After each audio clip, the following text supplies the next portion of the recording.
He's maximizing what it means to be a Northwestern student athlete, and none of it's a surprise that he's having success because he manages his free time well, and he gives everything he's got and everything that he does, and it's pretty special. I'm voting for him for president. No doubt.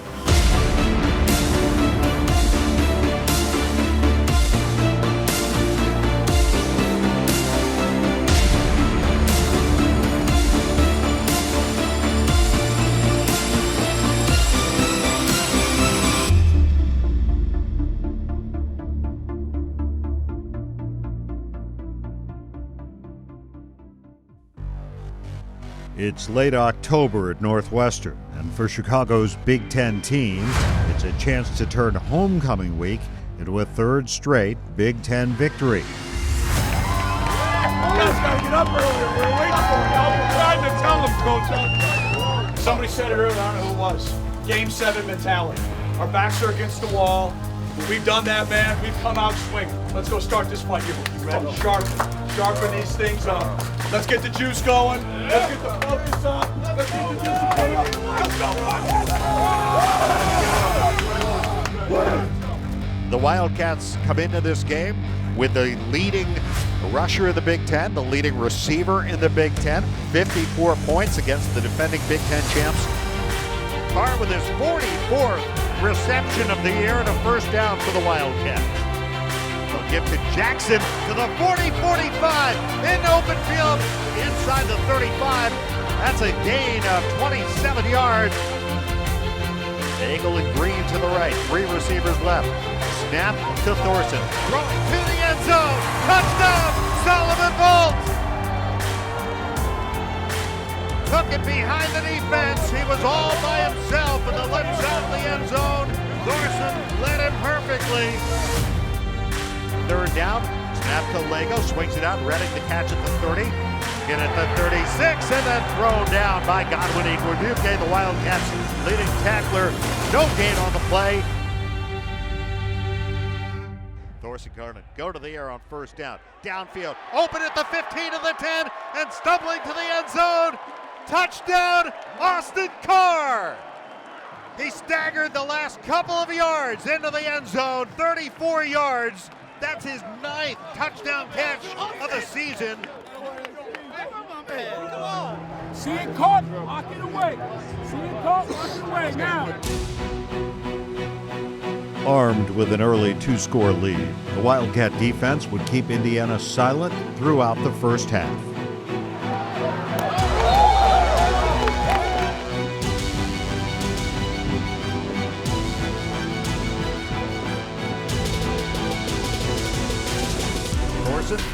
Looking on a crossing route complete to the 40-45 on his feet. Jackson into Indiana territory across midfield. Protection's good. Thorson is going deep, middle of the field. Touchdown, Macon Wilson.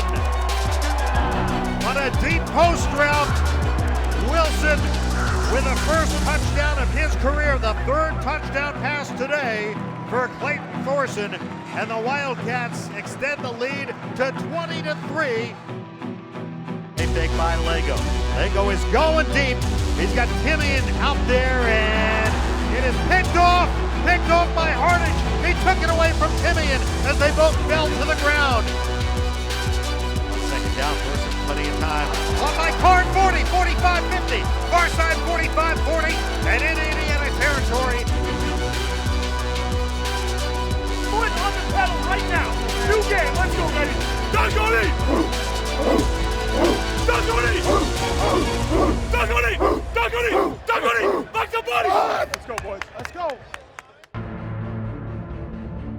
The offensive dominance displayed by the Wildcats during the first 30 minutes had stalled by the second half, and the halftime adjustments made by Indiana were seeing results.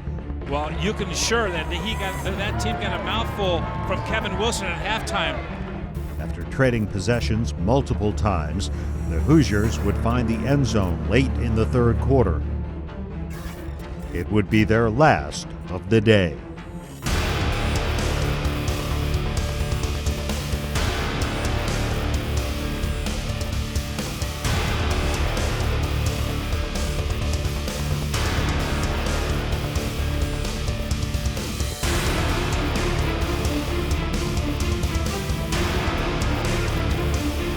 down the seam, and it is intercepted. What a catch! Kyle Cairo, a one-handed interception. Oh, down, Beckham. We talked about it all week, that they were going to fight and fight and fight and fight, right? And we found a way to get it done, okay? A lot of stuff we can correct, right? A lot of things that we can get better on, right? But credit to you guys, you found a way to get it done. And at the end of the day, that's what matters. I don't have a cold. I don't have nasal issues. I've got Tuesday, Wednesday practice issues. That's why my voice is the way that it is. So we're going to continue to have to coach that way, I think, with this group. And I'm very proud of our upperclassmen. They're the ones that are getting it done in the locker room. They're the ones getting it done on the practice field. Coach, over the offseason, Austin Carr and Clayton Thorson both talked about how they just put in a ton of extra work. What do you see from Austin? You know, he's a self-made young man. He's put himself in position, to be all Big Ten. He's put himself in position to win the Wide Receiver of the Year award. And that wasn't like he just showed up that way. He's worked. And but that's who he is. He's got that character revolving in his life. Austin Carr.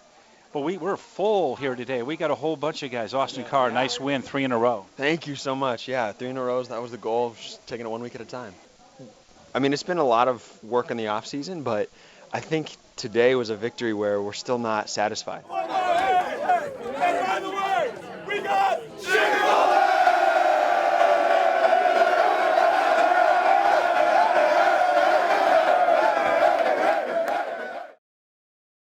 Brian Frederick, all Big Ten linebacker.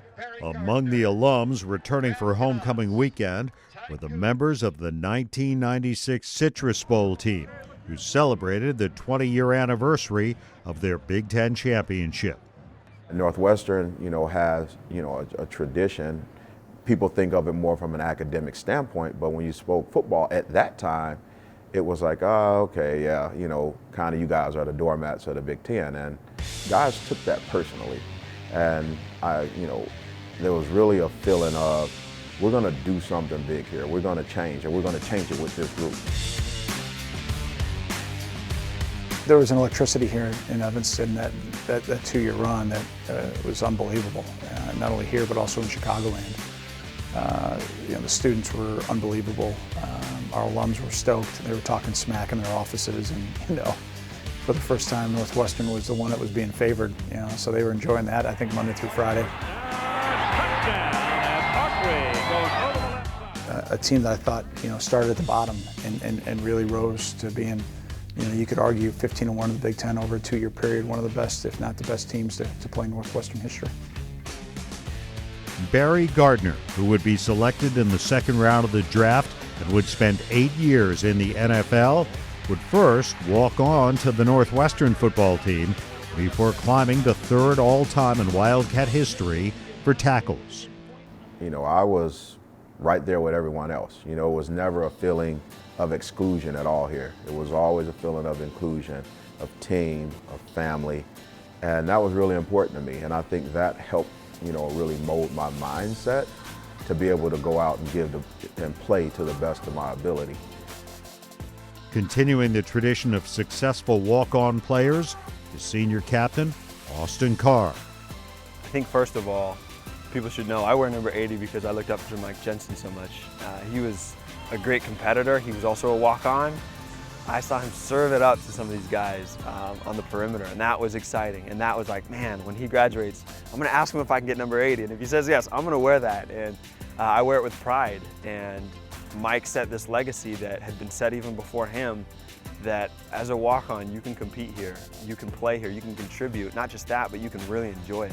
And you can be a part of this brotherhood. During Coach Fitzgerald's 11 years as head coach, every walk-on who stayed with the program for all 4 years received financial aid during their tenure.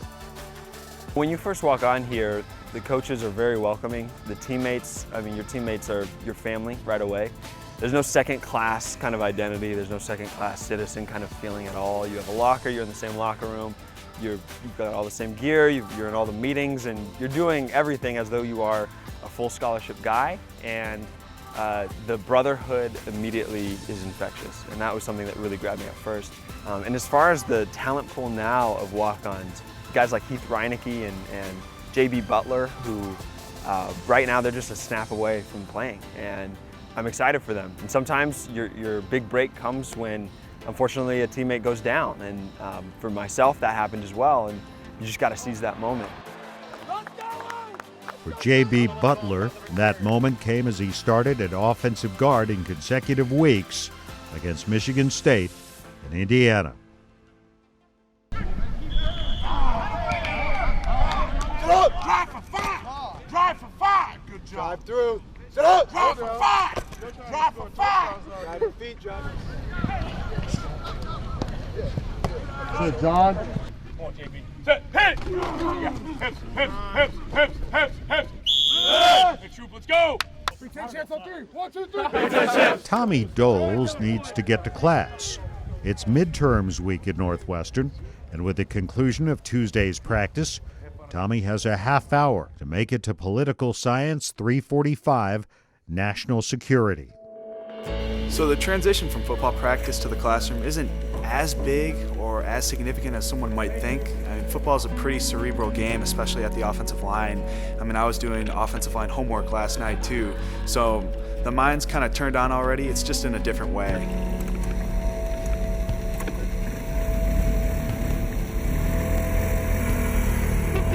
One of the things that drew me to Northwestern was the academics. I mean, that's something you hear a lot, but the cool thing to me is after I leave practice, I get to come here and learn from some of the best faculty. They're at the top of their fields, and for me, I'm a political science major, and with my aspirations to go to officer candidate school and serve as an officer in the Army after college, I get to engage in these transnational issues from an academic setting.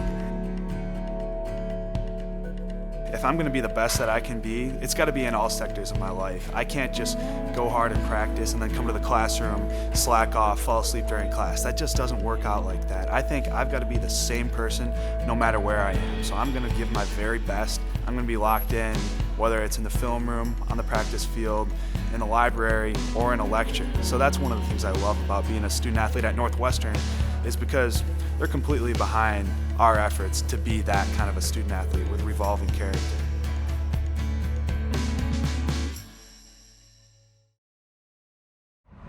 You know, I know that when I do graduate, you know, leave the program, play my final game, that I believe in something that's incredible behind. Not necessarily behind, but, you know, the experiences will be different. And, you know, my 4 years, you know, being a college athlete will be done.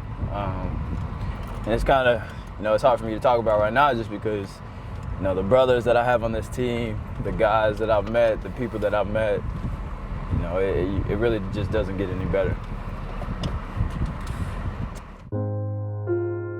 2 days later, senior cornerback Matthew Harris would suit up and take the field for the final time.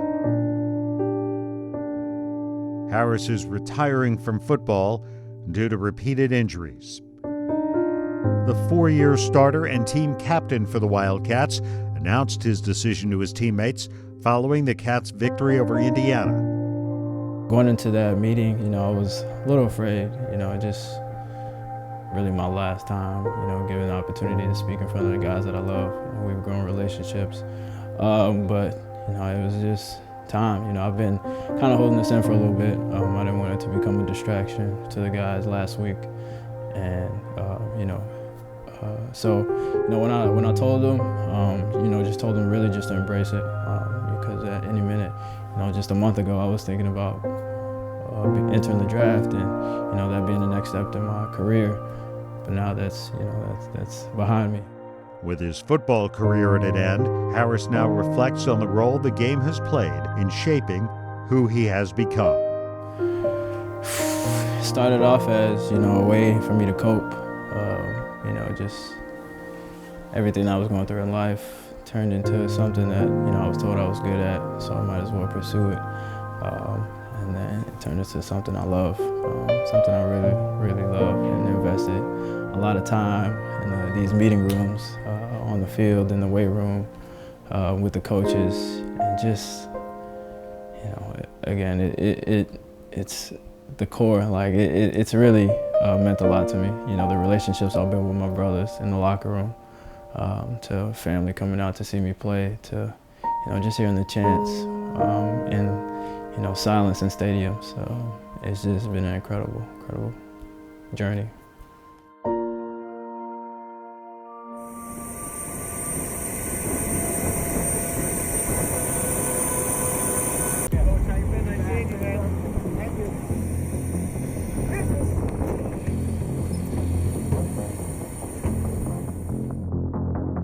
This particular team in Northwestern has three things going for it: confidence, chemistry, and then the third, they are not a self-destructive team.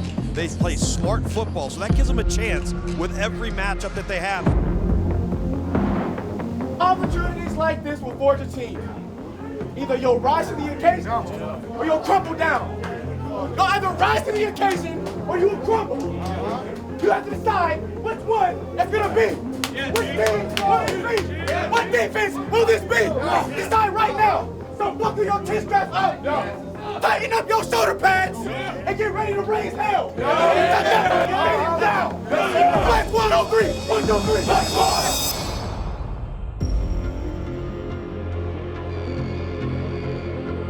The Wildcats' journey to Columbus was met with a 10-0 deficit midway through the first quarter. The Big Ten's rushing leader would find a way to ignite the Wildcat offense.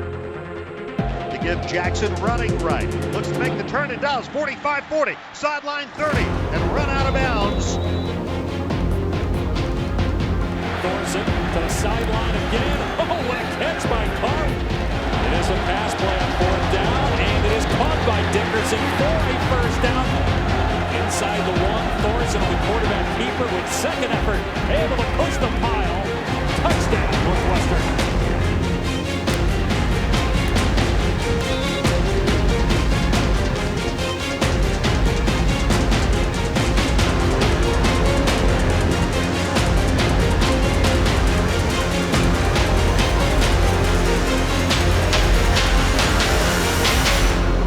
After a Wildcat field goal, it was Ohio State notching the final blow of the half and taking the lead into the break. Gonna run Justin Jackson. Big hole between the tackles. He's past the 30. And finally tracked down at the 41-yard line. That's a 24-yard run for the Big Ten's leader in rushing. For Northwestern out at 16-yard line. Thorson looking downfield. The man comes open. It's Carr. And it's a dump-off pass to Jackson. And Jackson comes up just short of the first down. They snap it to Thorson on 4th and 2. Looking, throwing. It's caught for a first down. How about that throw? Back to the air on 2nd and 10. And able to hit Carr again. It breaks a tackle. Heads for the end zone. And they roll him out of bounds at the 5-yard line. It'll be first and goal, though, for the Wildcats, with a chance perhaps to tie the game a little further. 3rd and goal. Thorson again to the air. Lobs it. Man is there. Touchdown. Garrett Dickerson pulls it in.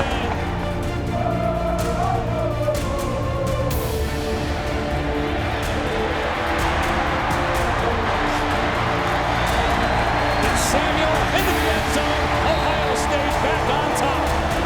Thorson gonna get hit, but finds a man. It's caught. Austin Carr inside the 10. And the kick is good with 3:31 remaining. Let's go. It's on us now. It's on us now. It's on us. Let's go. With Northwestern desperate for one last defensive stop, the game would come down to a crucial 3rd and 10 with 2 minutes remaining. He's going to run it here on 3rd down and 10. He's got the first down. You guys can't walk out of here with your heads down. You can't walk out of here discouraged. There's no such thing as a moral victory because we came here to win. And this should hurt. And you should be pissed off as all hell. But I got nothing against anything you guys did today. Nothing. You walked in here and you went 15 rounds and we made 1 play less. All right, we got a big game at home next week, right? Big game at home next week. Here we go now. You want to win the West? Okay, if you want to do it, you want to put yourself in position, we got 4 West Division opponents coming up right now. All right? Tommy Doles, let's get here, break them down. Let's go. Hey, we fight, we win the West together. Family on 3. 1, 2, 3. Family.